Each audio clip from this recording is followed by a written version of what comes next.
भी अर्थवान एक देशी अनर्थका। कभी कभी कुछ घटनाएं विलक्षण होती हैं। बहुत अच्छे लोग अंत में बिगड़ जाते हैं। ये जरा ध्यान दें, ये खतरनाक है लेकिन सच है। बहुत लोगों का जीवन देखने में अच्छा रहता है, भीतर चीजों को दबाए रहते हैं, अंत में वृद्धावस्था में उलट जाता है, बुरे होकर जाते हैं जो जीवन भर अच्छे रहे। और कभी कभी ठीक इसके विपरीत जो लोग बुरा करते देखे जाते हैं, धर्म का पालन नहीं कर रहे, पर कभी कभी गलती करके चोट लगकर अचानक इतना बड़ा परिवर्तन आता है कि शायद अच्छे अच्छे लोग उनके समान नहीं चल पाए। इसलिए ये एक अंश है। कुछ ऐसी घटनाएं हैं कि बुरे अच्छे बन जाते हैं और अच्छे भी बुरे सिद्ध हो जाते हैं। ये आंतरिक कोई हेतु है, उसके विषय में हम ज़्यादा स्पष्ट नहीं कर सकते, लेकिन इतना ही कह सकते हैं ऐसा भी होता है। यदि कोई इनमें से एक आध ऐसे भी हैं तो अच्छे भी बुरे भी हो सकते हैं, और ये भी हो सकता है इनमें से कितने बुरे बहुत अच्छे हो सकते हैं। इसलिए बुरों को निराश नहीं होना चाहिए। कभी कभी ऐसी परिस्थिति आती है तो हम पुरुषार्थ करें। ब्रह्मादि स्थावरांतेषु वैराग्यम विषयैष्वनु यथैव काकविष्टायाम वैराग्यम तद्धि निर्मलम। ब्रह्मा से लगाकर जड़ में तिनके से, छोटे से छोटा एक अणु या तिनका, बड़ी बड़ी चीजें नहीं, तो ब्रह्मा से लगाकर एक तिनके तक जिसमें किसी के लिए आसक्ति नहीं है या कुछ बनने की अभिलाषा नहीं है। ब्रह्मा भी बनने की अभिलाषा नहीं है। ब्रह्मा भी ब्रह्मा होने के कारण खुश नहीं है। इंद्र भी इंद्र होने के कारण आनंदित नहीं है। वो आत्मानुभूति संपन्न है, इसलिए संतुष्ट है। सच तो कहना चाहूं कि मायापति ईश्वर, वह भी मायापति होने के कारण या ईश्वर होने के कारण सुखी नहीं है। वह भी सुखी है अपने ब्रह्म होने के कारण। ईश्वर को अपने स्वरूप में आवरण नहीं रहता। हम सब अविद्याग्रस्त हैं, हम में अपने स्वरूप के प्रति सजग नहीं है, होश में नहीं है, आवृत है, इसलिए हम दुखी हैं। इसलिए कोई बड़ा होने से कोई सुखी हो जाए, ये भ्रम तोड़ देना चाहिए। आज समझो या कल, यद्यपि बड़े होने की ललक कई बार घर बार छोड़ने वाले साधु महात्माओं में देखी जाती है। सारा प्रयत्न बड़ा होने में लगाते हैं, लेकिन बड़ा होकर कोई सुखी नहीं हो जाता। और मैं बड़ी सच्चाई से कहता हूं कि जब हम एक लंगोटी या थोड़े से कपड़े में रहते थे, तब इतनी ज्ञान निष्ठा भी नहीं थी, पर जितना संतोष था उतना संस्था बना के नहीं है। एक भ्रम है, बहुत चीजें बनाने से कोई आदमी सुख शांति को नहीं प्राप्त करता, बल्कि जिम्मेदारियां बढ़ जाती हैं। आपका मन हो जैसा कर सकते हो, पर हमने अपनी बात कही है। और आज भी यदि शांति कभी भी मिलती है, ना हमेशा सही, यदि कभी भी शांति मिलती है तो वैराग्य से, विवेक से, मुमुक्षुता से, सत्संपत्ति से और स्वबोध से। स्वबोध के अलावा जितनी देर स्वस्मरण में है उतनी देर ही चैन है। स्वविस्मरण करके संसार में ज्ञानी भी यदि बाहर को जावे तो अशांति ही हाथ लगती है। इसलिए ये ध्यान रखें कि कोई वैभव के द्वारा लौकिक मान मिलता होगा पर कोई चैन नहीं मिलती। पर इसका हमारा मतलब नहीं है कि आप कर्तव्य का पालन ना करें। कर्तव्य पालन के बाद चित्त वैराग्यवान बनता है। धर्मात्मा होने के बाद वो सत्य को समझने के लायक बन जाता है। यही फायदा है। इसलिए ब्रह्मा से लगाकर स्थावर जड़ पदार्थों में तिनके तक क्योंकि उसमें स्थावरांतेषु, स्थावर में अंतिम, जैसे अंत्यज बोलते हैं, अंत्यज। अग्रज पहले पैदा हुआ, अंत्यज बाद में। जैसे अग्रज ब्राह्मण को बोलते हैं, अंत्यज सबसे मनुष्यों में पिछड़े को, सबसे पिछड़े को अंत्यज बोलते हैं। इसी तरह से यहाँ स्थावर में स्थावरांतेषु, जो स्थावरों में अंतिम मतलब बिल्कुल तिनका है, उसमें भी और ब्रह्मा में भी, उसके अंदर समता, किसी की ओर आकर्षण नहीं, कुछ होने का शौक नहीं, वही आत्मा में स्थित होता है। ऐसा वैराग्यवान व्यक्ति जो विषयों से होता है, वो यथा इव काकविष्टायाम, जैसे कौवे की बीट, कौवा बीट कर दे तो उसका कोई आकर्षण नहीं, बल्कि कपड़े में कर दे तो गंदा लगेगा, साफ करने का मन करेगा। ऐसे ही संसार के विषयों को जो काकविष्टा की तरह समझता है, ऐसे वैराग्यवान व्यक्ति को निर्मल वैराग्य कहना चाहिए। एक तो यह है धर्म के कारण, जैसा भी कहा, मन में वासनाएं होने पर भी धर्म का त्याग नहीं करें, ये आम व्यक्तियों के लिए। धर्म से तो विमुख ना हो, पर ज्ञानी या ऐसे लोगों को धर्म के कारण बुराई से नहीं बचते। जैसे विवाह करने पर पति पत्नी और अन्य से संबंध नहीं रखना, ये हो गया धर्म। लेकिन विवाहित होने पर भी उसकी आवश्यकता नहीं है आत्माराम होने के लिए, तो पाप तो नहीं है, वो तो धर्म है, लेकिन उसका भी पालन नहीं करते, अर्थात धर्म भी नहीं। इसी तरह ग्रह आदि का पालन करना कर्तव्य है, बस इस कर्तव्य का भी त्याग कर दे, वो धर्मात्मा नहीं है, वो जिज्ञासु मुमुक्षु। यदि अपने कल्याण के लिए घर भी छोड़ना पड़ता है, पर सचमुच वैराग्य हो। इसलिए ये कहा है कि घर घर छोड़े, यदि घर छोड़े घर घर फिरो, तो घर छोड़ो, तो मत छोड़ो नाथ। यदि घर छोड़ के घर घर फिरना है तो घर मत छोड़ो। एक बार तुलसीदास को दो झटके लगे। पहले तो तुलसीदास को पत्नी ने फटकारा ही जब वो साधु बने, पर सुनते हैं कि जब साधु बन गए तो स्वयं पाकी होने से एक झोली, जैसे घोड़ी की लादी जाती थी आगे और पीछे, ऐसे कंधे पर सामान रखे रहते थे। जहाँ रुके भोजन बनाया खाया, चल पड़े।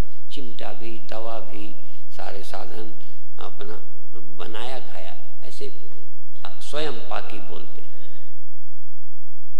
तो एक बार कहते अपने एरिया में भी पहुंच गए तो पत्नी भी दर्शन करने आई। तो सहज पत्नी को प्यार था, पूछा जब कोई जरूरत पड़ी, कटोरी ले आऊं, चमचा ले आऊं, चिमटा ले आऊं, दाल ले आऊं, आटा ले आऊं, तो जो भी कहने लगे है। एक तरफ से संतोष व्यक्त होता है कि मांगते नहीं है।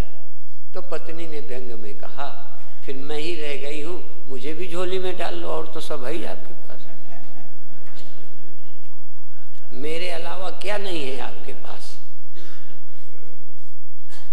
तो कभी कभी हम घर से वैराग्य लेकर उन्हीं की तलाश में फिरते रहते हैं। जितना घर छोड़ने वाले संसार की तरफ आसक्त देखे जाते हैं, तुम तो कमा लेते हो, साधुओं की दुकान तो है नहीं, तो फिर तुम्हारी तरफ ताकते हैं। और एक कहावत है, दूधाधारी पर घर चित्त, नागा लकड़ी खोजे नित्य, मौनी करे परायास, तीन तपस्या फूसे फास। दूधाधारी, जो फलाहारी दूधाधारी थे, दूध ही अकेले लेते थे, तो उनका चित्त कोई शौच के लिए आगे से कुटिया के निकला, लोटा लेके जा रहा था, लगता है दूध ला रहा हो, वो जा तो रहा है टट्टी पर लगता है दूध ला रहा है। दूधाधारी पर नर चित्त, नागा लकड़ी खोजे नित्य, भगवान को खोजना बंद, नागा जी हैं और रात भर लकड़ी तापेंगे। कई बार यज्ञ गांव में होते थे, हमें याद है, जितना खर्चा और चीजों का नहीं आता था, लकड़ियां नागा इकट्ठी करो, इनको रात भर तापना है। अपन ने एक रजाई ओढ़ी, सारी झंझट गई। वो दोनों तो मोहल्ला की लकड़ी जला लें तब भी ठंडी नहीं जाओ। मेरे गुरुदेव ऐसी तपस्या को बुरा कहते थे। नागा लकड़ी खोजे नित्य, मौनी करे पराई आस। अब मौनी है, रोटी चाहिए, पड़ोसी से चाहते हैं ये कह दे कि बाबा जी के दाल नहीं है, बाबा जी की सब्जी कम हो गई। अब अपना यूं यूं झांक रहे हैं, परोसने वाले को कह सकते नहीं। ये मौन की बात है। लेकिन आज आप लोगों ने मौन का पालन नहीं किया। ये नहीं है कि मौन जरूरी नहीं है, पर मौनी रह के इधर उधर ताकते फिरो। पर साधना के लिए जब मौन हो, सिर्फ मौन नहीं, मौन इसलिए कि तुम्हारा बोलना बातों में टाइम न जाया हो, वो समय आपका ध्यान में जाए। चुपचाप आंख बंद मत देखो, नहीं ये कहाँ गया, वो क्या कर रहा है, औरों में तुम्हारा समय चला जाएगा। यहाँ समझो न कोई और है, न बोलने की जरूरत है। जब घंटी बजेगी चुपचाप खा लेंगे, लेट जाएंगे, ध्यान में रहेंगे। ये आपका लक्ष्य बनना चाहिए। किसी तरफ क्या देखना, बुराइयां तो बहुत देश में देखी, यहाँ आश्रम में किसी पड़ोसी को देखने नहीं आए। यहाँ आत्मानुभूति के लिए आए हो कि परानुभूति के लिए आए हो? दूसरा कैसा है ये देखने आए हो कि तुम कैसे हो ये देखना है। तुम क्यों छाती जलाते हो, क्यों ईर्ष्या करते हो, क्यों दुखी हो? इसलिए ये भी एक कहावत है, कबीर साहब ने शायद कही है कि कबीरा तेरी झोपड़ी गलकटियन के पास, जो बकरे काटते हैं उनके पास है, गलकटियन के पास। जो करेंगे सो भरेंगे, तू क्यों हो तू दास? तू दूसरे की बुराई देखकर अपना दिमाग क्यों खराब करता? जितनी देर दूसरे की बुराई देखते हैं अपना मन भी खुश नहीं होता। पर दो तरह के लोग हैं, कुछ दूसरों की बुराई देखकर इसलिए खुश होते हैं कि दूसरे को नीचा देख के खुशी होती है। और कभी कभी जिनसे हमारे रिश्ते होते हैं, अपनापन होता है, उनकी बुराई हमें दिखती तो है पर देख करके दुखी होते हैं। आप अपने बेटे अपने बेटियों की गलत हरकतें देखकर दुखी रहते हो, बुराई देख करके अपना मन खराब होता है। कई में हर्ष मालूम पड़ता है, दूसरे का पतन, दूसरे की दुकान बिगड़ जाए, दूसरे की निंदा हो तो खुशी भी होती है, पर वो खुशी भी बेकार है, वो शांति नहीं है। इसलिए हमको इससे बचना चाहिए। ये तभी संभव है जब हमें वैराग्य हो, अपने कल्याण की इच्छा हो। वैराग्य, हमने ऐसा सुना है कि ऐसे ऐसे लोग मस्त हुए कि एक ज्ञानी की आलसी से तुलना की गई है। यद्यपि समझाएंगे कि एक जगह कुछ आलसी थे, आलसी, तो एक आम गिरा तो बगल वाला कहता है आम गिरा है, मेरे मुंह में निचोड़ दे, मेरे मुंह में निचोड़ दे। तो वो कहता क्यों क्यों मैं निचोड़ दूं, क्यों तेरे मुंह में डालूं? तो वो दूसरा कहता है कि मैं तेरे मुंह में आम नहीं निचोड़ूंगा। जब मेरे मुंह में कुत्ता मूत रहा था तो तूने उसे हाँका तक नहीं, मैं तेरे लिए आम क्यों निचोड़ूं? आलसियों की सीमा कि मेरे मुंह में कुत्ता मूते, पड़ोसी से आशा करूं कि तू दूरा दूरा कर, वो दुत्कारे कुत्ते को, तू नहीं दुत्कार सकता। तो ऐसे ही दो ज्ञानी थे, जैसे ये आलसी थे ना, आलसी और ज्ञानी मिलते जुलते होते। दो ज्ञानी थे, एक कहता है लेटे लेटे कि यार आग लगी है पड़ोस में, आग लगी है।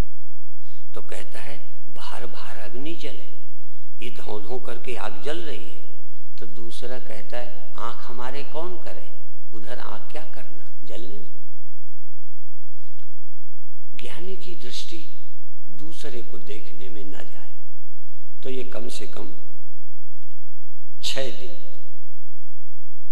पहला दिन तो सूचना में जा रहा है, आपको लगे जैसे हम अकेले हैं। ध्यान में तो जगत खोना ही है, ध्यान में तो जगत देखना ही नहीं है। ऐसे भी लगे जैसे हम कहीं एकांत में हैं, शून्य में हैं, जहाँ कोई व्यक्ति है ही नहीं। आखिर नींद में जाता है संसार तो अभी जागने में जैसे है ही नहीं, जैसे सपना देखा था अब जागे अब है नहीं। तो यहाँ जागे की तरह जियो जैसे मेरे चेतन के अलावा कुछ है ही नहीं, ना आंखें हैं, ना कान है, ना कोई और है। क्या देखूं, क्या सुनूं, क्या लेना देना। सिर्फ यहाँ जागने की प्रक्रिया सीखने के लिए कान है, आंख है, शरीर है। इसके बाद जाग करके जियो जहाँ तुम अकेले हो। तो ध्यान में भी यही करना है और एकांत में। यहाँ से छुट्टी पाओ तो भूख के समय भर भोजन हो बस। बाकी भोजन का चिंतन नहीं करो कि आज क्या बनेगा, सुबह की सब्जी तो अच्छी नहीं थी, दाल में ऐसा था और ये ऐसा नहीं है, यही चिंतन करते रहोगे। आप थोड़ी देर भूल जाओ कि भोजन का चिंतन करना है, पड़ोसी का करना है, आश्रम का करना है। ये 5 दिन बीच के, आखिरी दिन छुट्टी का, पहला दिन भूमिका का, 5 दिन आपको ऐसे जीना है जैसे आप शांत हो, सुखी हो, संतुष्ट हो, चैतन्य हो। और ये शरीर है, ये मरते दिन चला जाएगा, पर सोने में चला जाता है, नहीं दिखता। जागते भी जैसे नहीं है, यही खूबी है। सो जाते हो सब भूल ही जाते हो, होश रहते हमें कोई लेना देना नहीं है। हाँ, कोई कुत्ता भौंकता है तो एक कहावत प्रसिद्ध है, कुत्ते भौंकते रहते हैं, हाथी अपनी चाल चलता है। तो तुम क्या करो, कम से कम हाथी ही बन जाओ। भौंकने वाले भौंकेंगे, कुछ करेंगे, तुम अपना शांत हो। ये भौंकता है, इससे जलो मत, नहीं तुम मन वो तो भौंक के हल्का हो जाएगा, वो जोर जोर बोल के हल्का हो रहा है, तुम सुन सुन के बोर हो रहे हो, जले जा रहे हो, दुखी हो रहे हो। तुम्हें क्या लेना देना, आवाज आई आ गई, ना अर्थ निकालना क्या है क्या नहीं है। थोड़े दिन के लिए आप बुद्धू हो जाओ।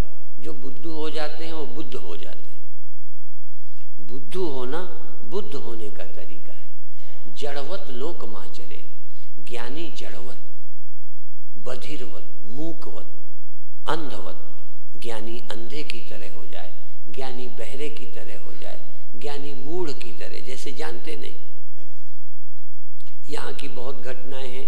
मैं जब यहाँ आता हूँ तो परमानंद भंडार जाता हूँ। परमानंद भंडार पहले आता था जब ये आश्रम भी नहीं था, ये परम वगैरह पढ़ते थे अवधूत मंडल में, तब आता था। तो ऐसी बात है कि चलो जमीन देखें, कहीं आश्रम बन जाएगा, तो तब से मैं वहाँ जाता हूँ। अब ये कार्यक्रम जो शिविर का है, ये मैं आप लोगों को कम देता हूँ, परमानंद भंडार को देता हूँ। कल से इस सभा के बाद तुरंत मैं वहाँ जाऊँगा रोज। तो उन दिनों जब हम आते थे तो हम सिर्फ एक व्यक्ति ने हमारा नाम दे दिया कि स्वामी परमानंद बहुत अच्छा समझाते हैं, मेरे को निमंत्रण आ गया। मैं अपना बैग लिए ट्रेन में आया, ट्रेन से उतर के गया तो फाटक बंद था। खटखटाया तो एक छोटा द्वार होता है बड़े के साथ, उसको खोला, मैं अंदर चला गया। देखा कि बाबा, तो कहते कैसे आए?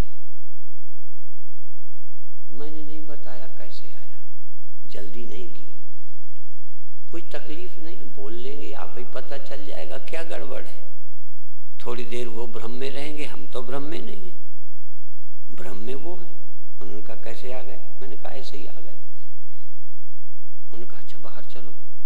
मैंने कहा अच्छा मैं सामान रख दूँ? अच्छा यानी सामान अपने साथ रखो, कोई जिम्मेदार नहीं। मैंने कहा मैं नहा धो आता हूँ। नहीं 11 बजे आना, 11 बजे लंगर चलता है। हाँ, हमको देख के कोई ये थोड़ी समझता है कि महात्मा है। तुम भी परिचित हो गए हो, नहीं तो हाथ भी नहीं जोड़ते। कई तो परिचित है तब भी हाथ नहीं जोड़ते, बैठे रहते हैं जैसे यहाँ दामाद आए हुए हैं। तुम लड़की के दामाद होगे, मेरे तो नहीं हो। हाथ जोड़ना अच्छा है पर स्पीड ब्रेकर बनना अच्छा नहीं।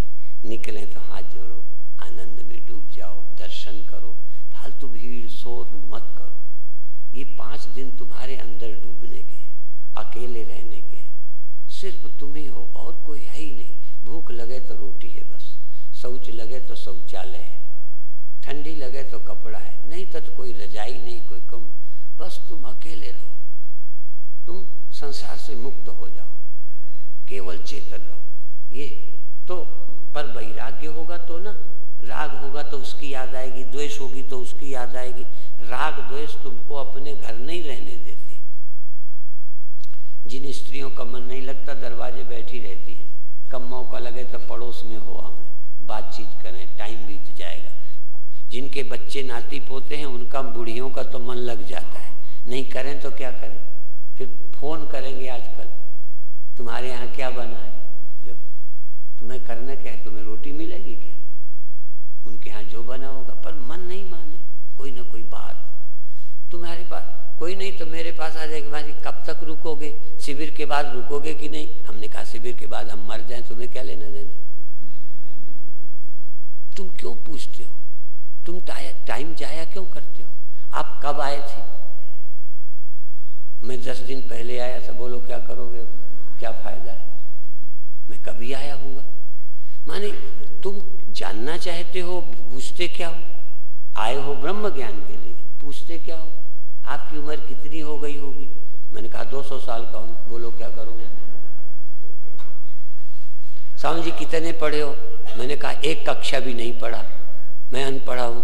तो क्या करोगे, गुरु बदल लोगे क्या, क्या इरादा है तुम्हारा। ऐसी फालतू की बातें पूछोगे, फिर कई पूछेंगे आपकी शादी हो गई थी तब साधु बने हो, जिससे कुछ मतलब नहीं वो भी पूछते हो। हम कैसे ध्यान में जाएं, ये प्रश्न नहीं, कैसे वैराग्य हो, ये प्रश्न नहीं, आसक्ति कैसे जाए, विकार कैसे जाएं, हमको बुरी बात कहें तब भी कड़वी न लगे, सहज टाल दें।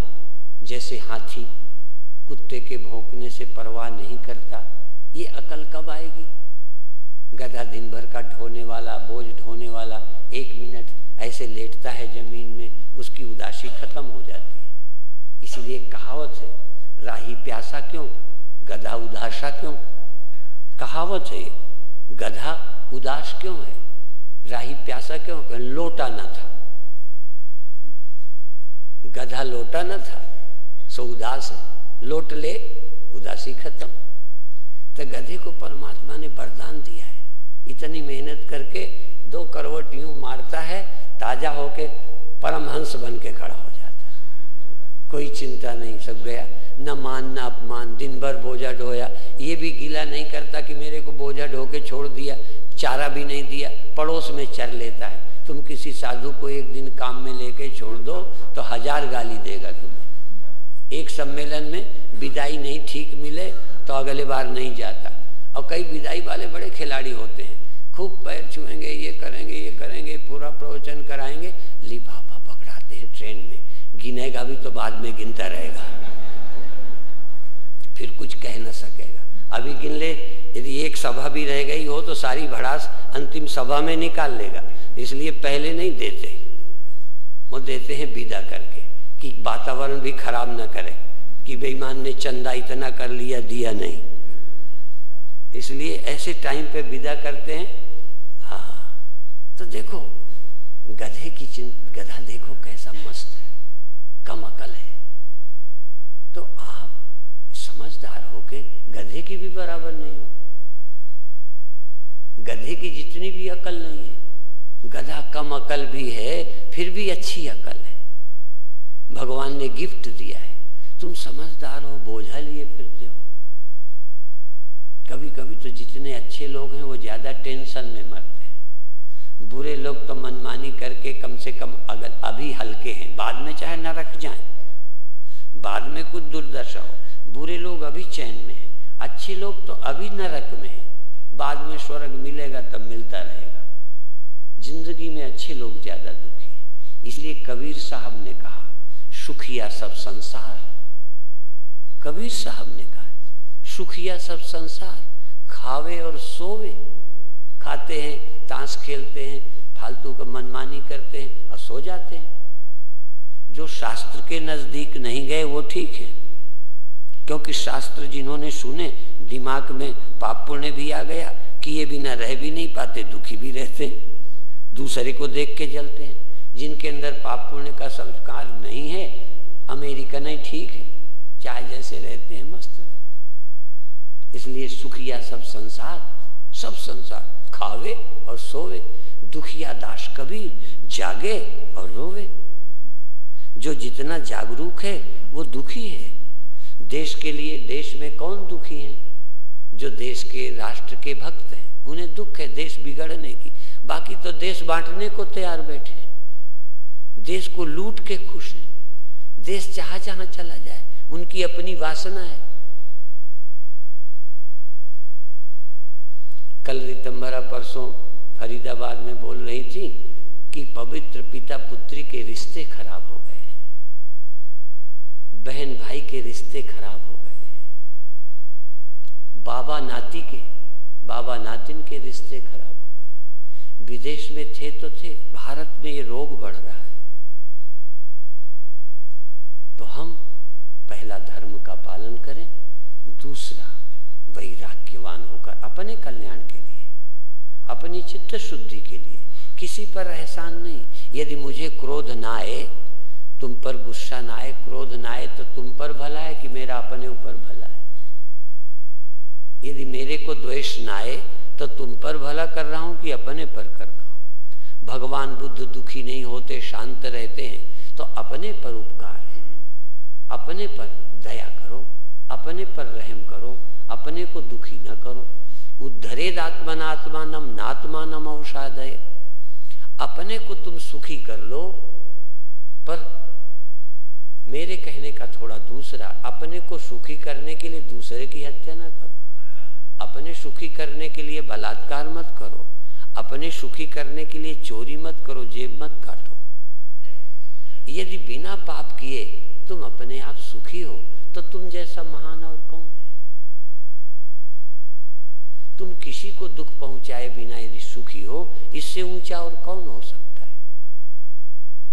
तुम अपने को सुखी कर लो, शांत कर लो, निर्भय कर लो, निश्चिंत कर लो, निष्पाप कर लो, अक्रोध, अकाम।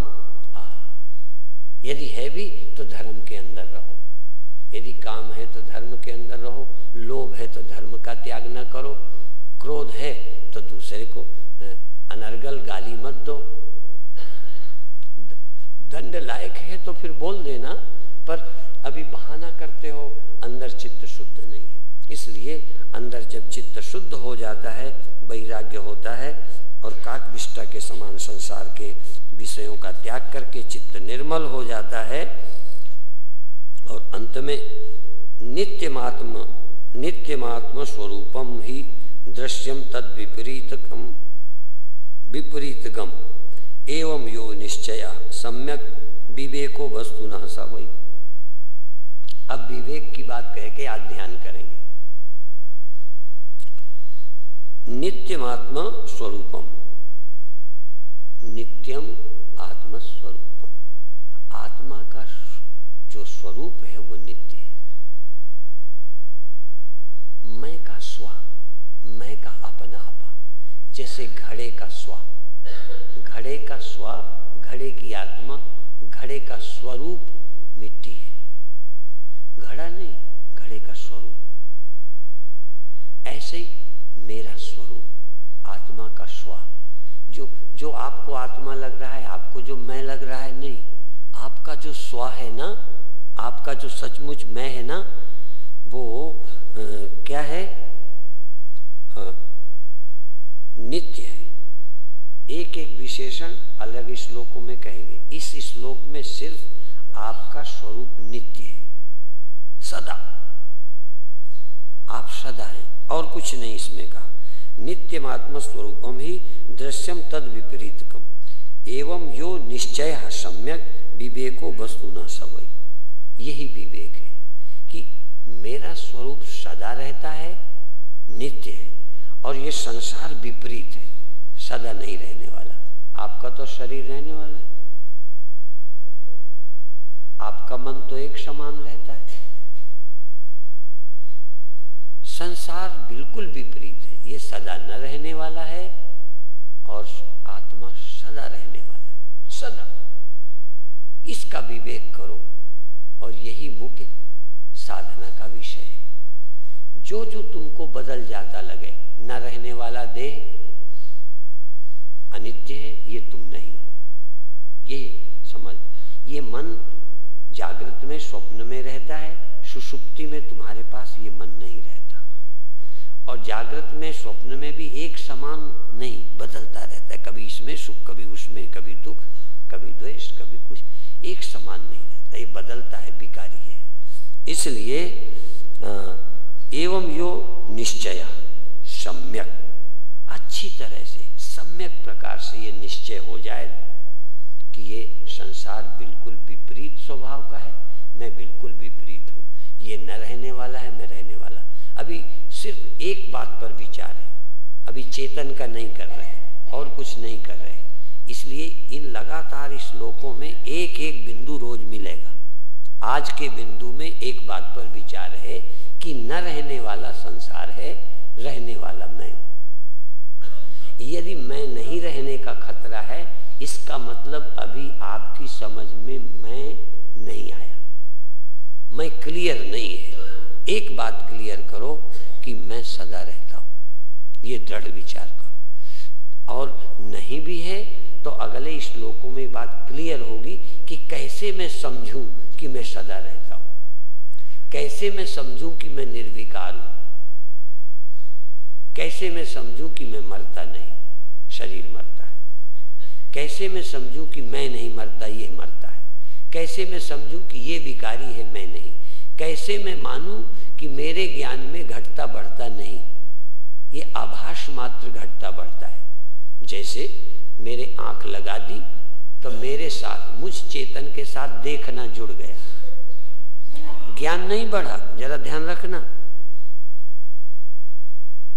आंख जोड़ दी तो दिखना शुरू हो गया, जागे हो, आंख निकाल ली, अभी भी तुम उतने ही हो, तुम में कोई फर्क नहीं, ये एक यंत्र निकाल लिया, दिखना कथा चला गया। दिखना गया कि चेतन गया है? तो इसका मतलब दिखना एक यंत्र के कारण था, यंत्र गया। सुनना जा सकता है, देखना जा सकता है, सूंघना जा सकता है, यदि मन चला जाए तो दुख जा सकता है। जैसे इन यंत्रों के जाने से विषय का संबंध छूट जाएगा, आत्मा का इनसे संबंध नहीं, आत्मा इनके कारण लालायित नहीं, ये तो नासमझी है। यदि ये ना हो तो इनकी जरूरत ही नहीं, और मन ना हो तो दुख नहीं है।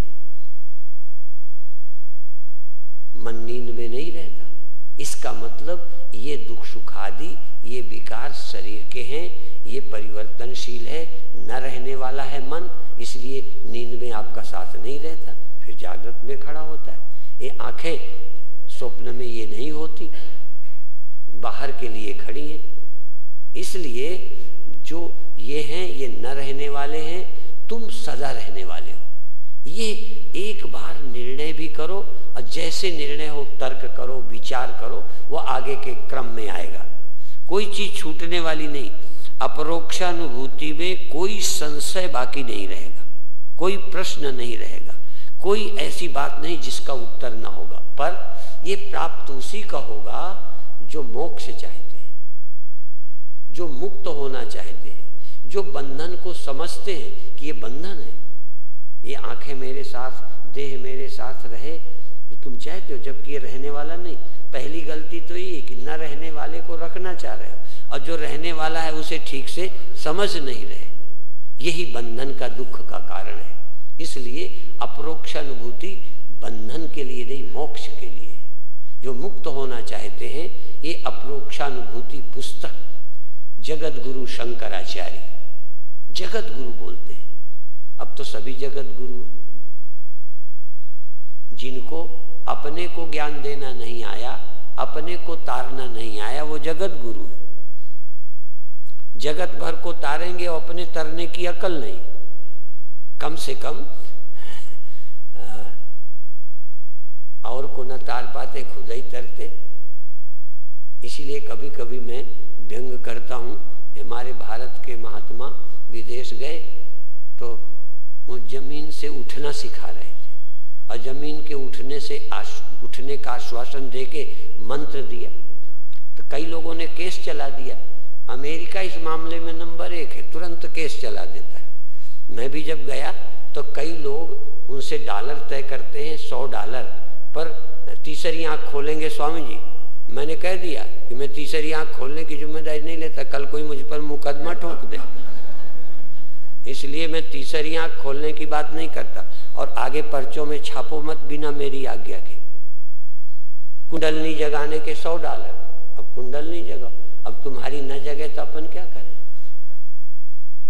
तो हमने क्या तर्क दिया था कि एक भी किसी शिष्य का आसन उठ जाए और हजारों का न उठे तब भी मुझ पर केस नहीं बनेगा। मैं कहूंगा मेरी विद्या सच्ची है, इन्होंने सच्चाई से नहीं सीखा।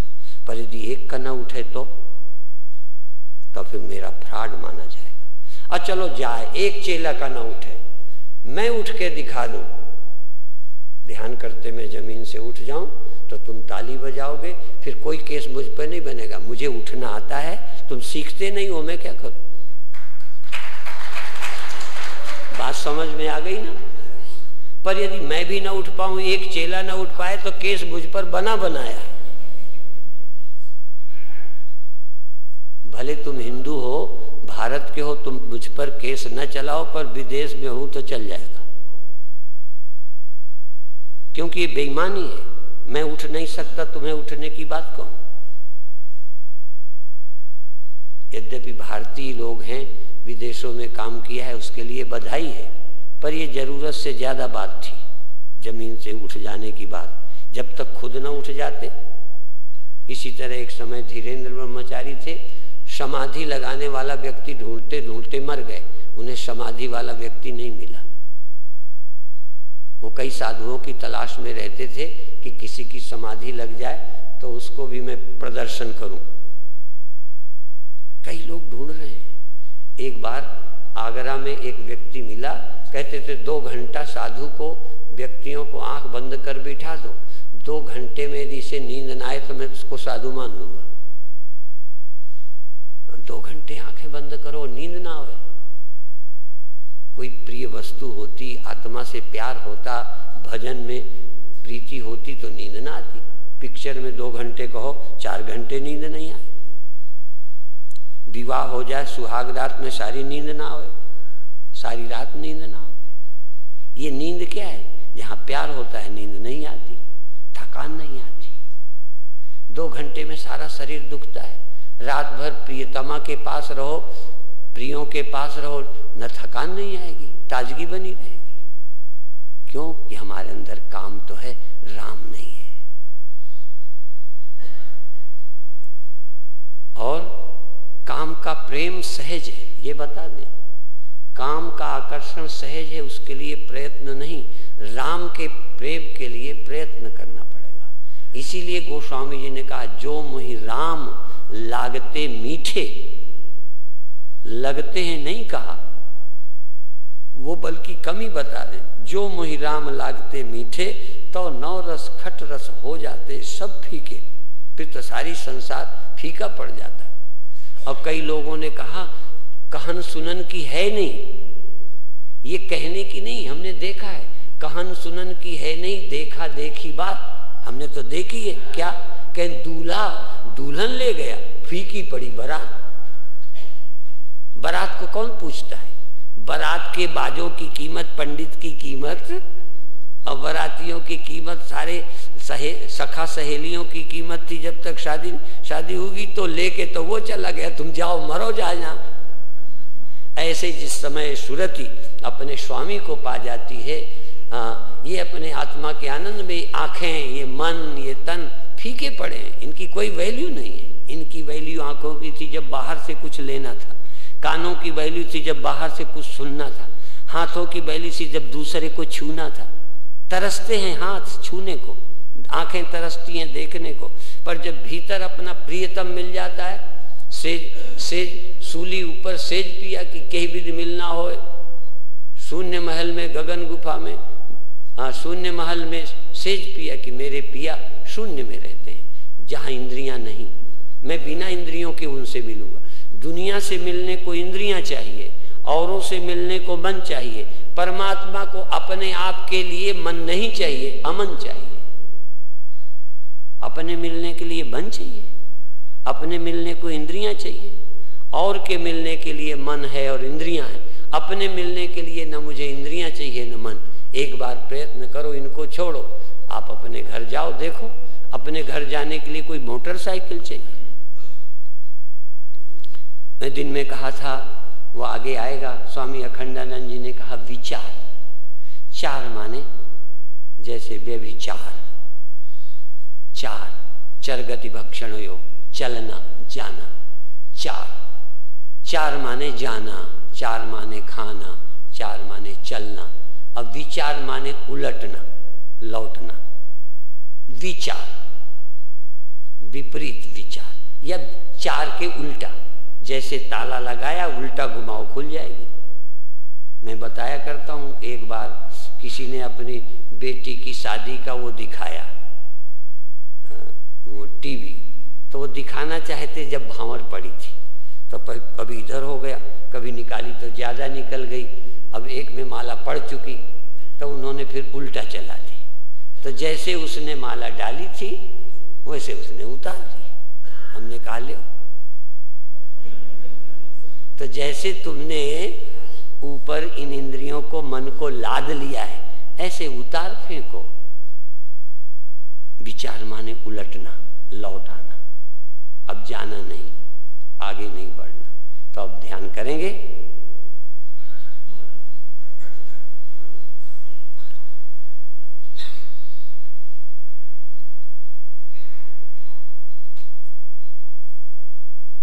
आपको जबरदस्ती नहीं करेंगे कि सारा आज ही उतार दो, देह भी आ जाए, इंद्रियां भी आ जाए, मन भी।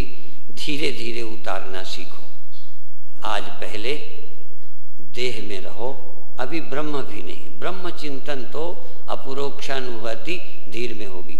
आत्मानुभूति के लिए महावाक्य की जरूरत नहीं है। आत्मानुभूति के लिए पूरे वेदांत की जरूरत नहीं है। आत्मानुभूति आसान है, पर मैं ब्रह्म हूं, इन अनुभूति के लिए महावाक्य चाहिए, गुरु के शब्दों का सहारा चाहिए। तो अभी आप साधारण, आपके आंख है, आंख बंद है, बाहर का देखना खत्म है, पर अंदर चैतन्य है। आपके आंख है, आंख के सहारे देखना नहीं है। आंखें तो हैं, आंख बंद कर ली। इसलिए अक्ष, आंख, देखने को भी आंख कहते हैं, सुनने को भी आंख कहते हैं। कान से शब्द ग्रहण होता है, आंख से रूप ग्रहण होता है, नाक से गंध ग्रहण होती है, रसना से रस, और त्वचा से स्पर्श। इंद्रियां तो हैं, पर मुझे देखना नहीं है, सुनना नहीं है, चखना नहीं है।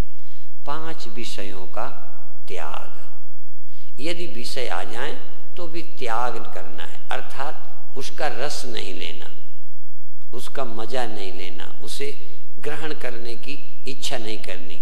हवा आ रही है, आ रही, जा रही, जा रही, इसलिए कान में आवाज आ रही, पर मुझे सुनना नहीं, मुझे सिर्फ जागना है। आंखें बंद हैं, देखना नहीं है, आंख को आराम देना है, इंद्रियों का त्याग करना है। आज इंद्रियों का या इंद्रियों के विषय का, इंद्रियों के विषय की आसक्ति छोड़ देना है, अपने घर में रहना है। अपने घर में रहना है, घर छोड़कर पड़ोस नहीं जाना, पड़ोस के घर नहीं जाना, बाजार नहीं जाना, मेला नहीं जाना, घर में रहना है। कई बार घर के माता पिता न रहें तो बच्चे चुपचाप भाग जाते हैं। आज तुम पिता हो, तुम इस घर के भीतर रहो और अपने मन और इंद्रियों को कहो तुम भी घर पे रहो, इंद्रियों को कहो तुम देह पे रहो, पर इससे बाहर जाने की क्या जरूरत। कान में आवाज आ जाए, तुम सुनने के लिए बाहर उत्सुक मत हो। शब्द की गरज हो, कान में आवे, तुम सुनने के लिए उत्सुक मत हो। सागर में नदियां आती हैं, सागर में नदियां आती हैं, सागर बुलाता नहीं। सरिता जल जल निधि महा जाई, सरिता का जल जल निधि में जाता है। यद्यपि ताई कामना नहीं, यद्यपि सागर को कोई इच्छा और जरूरत नहीं है, वो तो खुद जल का ढेर है, जल निधि है, जल का स्वामी है, उसे नदियों की वर्षा की क्या जरूरत। ऐसे तुम विषयों की जरूरत नहीं है, शब्द नहीं चाहिए, रूप नहीं चाहिए, गंध नहीं चाहिए, स्पर्श नहीं चाहिए, मुझे चाहिए कुछ नहीं, मुझे सूंघना नहीं है, पर मैं जाग रहा हूं, सो नहीं रहा। वैराग्य का मतलब जागते हुए, वैराग्य बड़ा आवश्यक है। सोने में तो कुछ नहीं रहता, लेकिन तब कोई वैराग्य थोड़ी है। मजबूरी का नाम महात्मा गांधी। जब मृत्यु में शरीर छूटेगा तब क्या है? बुढ़ापे में इंद्रियां काम नहीं करेंगे, बहरे हो जाओगे, अंधे हो जाओगे, तब तुम्हारा क्या वैल्यू। नींद आ गई तब तुम्हारी क्या विवेक शक्ति। विवेक तो तब है जब जागते हुए इंद्रियों के रहते कि तुम आराम करो, मुझे आंखों से देखना नहीं, आराम करो, कानों से सुनना नहीं, आराम करो। आवाज आ गई तो आ गई, मुझे सुनने में कोई रुचि नहीं है, देखने में नहीं है, सूंघने में नहीं है, कुछ करने में नहीं है, आराम, रेस्ट। और इनके कारण तुम्हें आराम नहीं मिला, ये तुम्हें दौड़ाए फिरते हैं, मन तुमको दौड़ाए फिरता है। इसलिए इंद्रियों को रोकना दम है, मन को रोकना शम है। अभी चतुष्टय साधन में विस्तार से नहीं बताया। ये इंद्रियां विषय में न जाएं, इंद्रियां रहें, आंख रहे पर देखे ना, कान रहें, सुनने में रुचि ना हो, नाक रहे, सुगंध से कोई लेना देना नहीं है, सुगंध दुर्गंध से, त्वचा रहे, छूने की इच्छा नहीं है, रसना है, चखने की इच्छा नहीं है। थोड़ी देर के लिए सभी इंद्रियों के विषयों का त्याग कर दिया।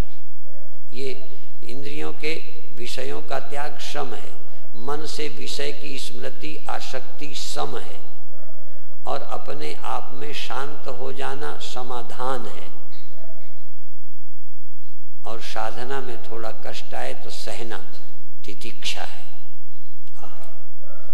और गुरु के वचनों में श्रद्धा, सत्य वेद गुरु वाक्य हैं, श्रद्धा से विश्वास। गुरु के वाक्य और उपनिषद वचन, अपरोक्षानुभूति के शब्द, इन पर पूरी श्रद्धा, तो सत्य तक पहुंच जाओगे। श्रद्धा से सत्य मिलता है, श्रद्धा से बल मिलता है, विश्वास बड़ा बल है। इसलिए आप अंदर जागो, अंदर जागो, सजग रहो, अंदर सजग। और अब सहारे के लिए श्वास पकड़ लो, श्वास आती रहे जाती रहे, तुम जगते रहो। शरीर के प्रति भी जागे रहो, शरीर की उपेक्षा करो, शरीर रहे लेकिन तुम्हें मतलब नहीं है, जागे रहो। शरीर में हम जगे हैं पर कोई मतलब नहीं। जैसे कमरे के अंदर बैठे, भजन में बैठे, कमरा अपनी जगह है, मकान अपनी जगह है, हम तो अपने पूजा के आसन में बैठे पूजा कर रहे, भजन कर रहे। ऐसे ही इंद्रियां बाहर से लौट आई, हम अपने इंद्रियों के गोलकों में, इंद्रियों में उपस्थित हैं। दुकान में बैठे हैं पर ग्राहक से कोई मतलब नहीं है। हम आंख में हैं, रूप से मतलब नहीं, हम कान में हैं, शब्द से कोई मतलब नहीं, हम नाक में हैं, गंध से कोई मतलब नहीं, हम रसना में हैं, स्वाद से कोई मतलब नहीं, हम त्वचा में हैं, स्पर्श से कोई मतलब नहीं, और हम मन में हैं, हमें दुख सुख अच्छे बुरे से कोई मतलब नहीं। हम मन में हैं, प्रसन्न हैं, ऐसे ही प्रसन्न हैं, कुछ पाके नहीं, कुछ पाके खुश नहीं, हम सब कुछ छोड़ के खुश हैं। त्यागे नहीं के आत्म तत्व मानुष। हम कोई विषय की चिंता नहीं करते, चिंतन नहीं करते, आवश्यकता नहीं समझते, पर हम हैं। आप होश में हैं, सजग हैं, श्वास श्वास में हाँ जागे रहो, सजग रहो, चेतन रहो, होश में रहो। बिना इंद्रियों के अतीन्द्रिय, बिना इंद्रियों के जो रहे वो अतीन्द्रिय सत्य है। तो चेतन बिना इंद्रियों के रहता है और चेतन साक्षी। अमन हो जाओ, अमन। मन दुनिया में ले जाता है, कल्पनाओं में ले जाता है, ईर्ष्या द्वेष में ले जाता है, संसार की ओर दौड़ाता है। तुम तो कभी चलते ही नहीं हो, ये मन तुम्हें दौड़ाता लगता है। एक बार इस भ्रांति से मुक्त हो जाओ कि तुम चंचल हो। तुम चंचल नहीं हो, ये मन की चंचलता चिदाभास में आरोपित है, चेतन में आरोपित है। चंचल तुम हो ही नहीं, चेंज तुम होते ही नहीं। ये वृत्तियों का परिवर्तन तुम में अपना परिवर्तन मालूम पड़ता है। साक्षी अनचेंजेबल है, अपरिवर्तनशील है, साक्षी है, चैतन्य है। इंद्रियों के धर्म विषय ग्रहण करना है। आंख ना हो तो रूप नहीं दिखेगा, पर मैं चेतन रहूंगा। ऐसे मन ना हो तो दुख नहीं रहेगा, बाहर के हर्ष विषाद नहीं रहेंगे, लेकिन चेतन रहेगा और आनंद रहेगा। आनंद तो मेरा स्व है, आनंद तो मैं हूं। मैं अपने से अपरिचित रहकर आनंद बाहर ढूंढने लगा। कामनाएं मेरे को विषय में सुख का कल्पना कराती हैं। विषय मिला तो सुख हो जाता है, न मिला तो दुख हो जाता है। अनुकूल मिला तो सुख हो जाता है, प्रतिकूल मिला तो दुख हो जाता है। ये मन का काम है। तुम बिना मन के चेतन तो आनंद भंडार है।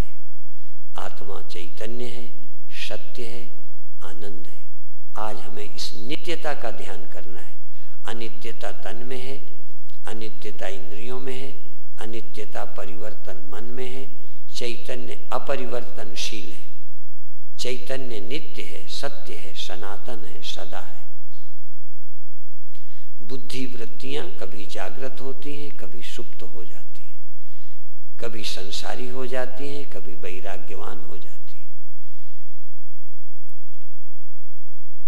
राग और वैराग, हर्ष और विषाद, ऐश्वर्य अनैश्वर्य, ये बुद्धि में रहते हैं। मुझ चैतन्य में कहाँ द्वेष, कहाँ राग, कहाँ भय, कहाँ दुख।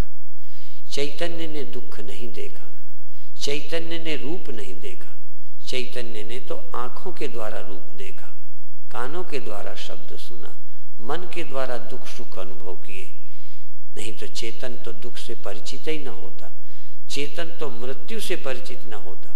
चेतन को मृत्यु का ज्ञान क्यों हुआ? मन और इंद्रियों के द्वारा इस शरीर के प्रति जागे तो शरीर का परिवर्तन, जवानी, बुढ़ापा, तो हमें लगने लगा हम मरेंगे। शरीर में आए, शरीर को मैं माना, तो मृत्यु हमें अपनी लगने लगी। मृत्यु मेरी नहीं है, परिवर्तन मेरा नहीं है, अंधा बहरापना और देखना सुनना मेरा नहीं है, जगना सोना मेरा धर्म नहीं है। जगना सोना अंतःकरण के कारण। अंतःकरण न होता तो तुम जगना नहीं समझते, सोना नहीं समझते। इस मन को बार बार क्यों पकड़ते हो? हम अपनी आत्मा से अनभिज्ञ हैं, आत्मा से अपरिचित है, इसलिए हम सुख दुख को पकड़ते रहते हैं। और इसीलिए हमको बार बार सुख दुख, हानि लाभ, जय पराजय और मृत्यु, ये सब अनुभव होते हैं। एक बार अपनी चैतन्यता के प्रति जागो।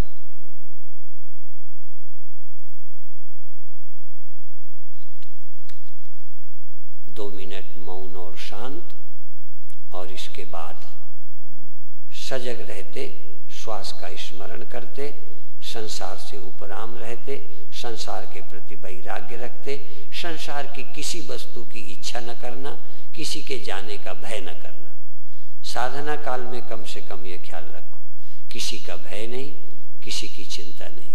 कोई मरे कोई जीवे, कबीरा घोर बताशा पीवे। कोई रहे कोई जाए, मिले या बिछुड़े, होवे या ना होवे, मैं चैन में हूँ, मैं शांत हूँ। ऐसा स्मरण, और सचमुच ये चैतन्य कभी भी दुखी नहीं हुआ। ये मन का दुख अपने में ले लेता है। इंद्री आत्मा ने कभी कुछ नहीं देखा, आत्मा ने कभी कुछ नहीं सुना, ये इंद्रियों के धर्म अपने में ले लेता है। मन के धर्म, तन के धर्म, तन के धर्म लिया तो जन्म और मृत्यु अपनी लगने लगी। बुद्धि के धर्म लिया तो जानना न जानना अपने में आरोपित हो गया। मैं चेतन तो हूं, जानना न जानना मेरा स्वधर्म नहीं है। चैतन्य मेरा स्वभाव है, जानना न जानना, जगना और सोना बुद्धि के धर्म है। ऐसे जानते हुए अपने नित्य स्वरूप का अनुभव करो। अनित्य वस्तुओं का राग छोड़ दो, अनित्य वस्तुओं से वैराग्य को प्राप्त हो, अनित्य वस्तुओं से अहम भाव का त्याग करो, आत्मा में विश्राम करो। इतना ही कहकर अभी समाप्त करते हैं।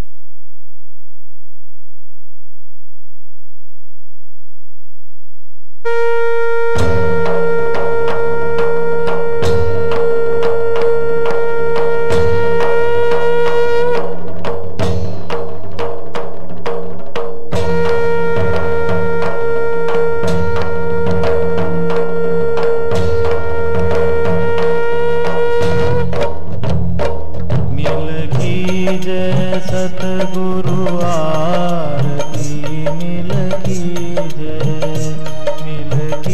जय, सतगुरु आरती मिल की जय, सतगुरु आरती मिल की जय।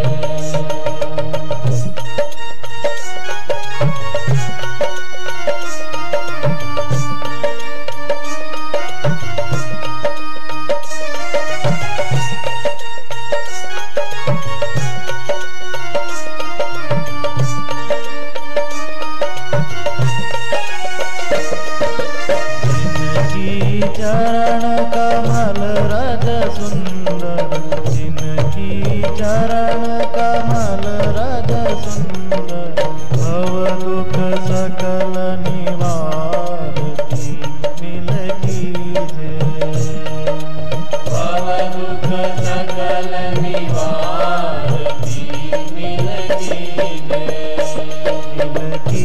जय, सतगुरु आरती मिल की जय।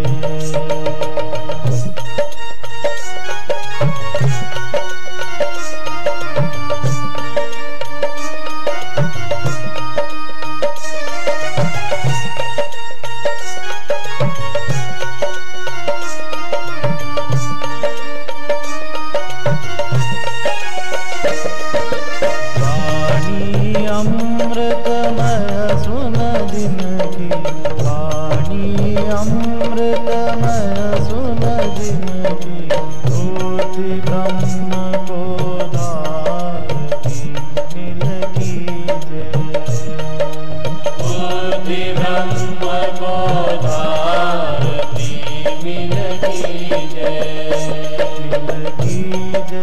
सतगुरु आरती मिल की जय।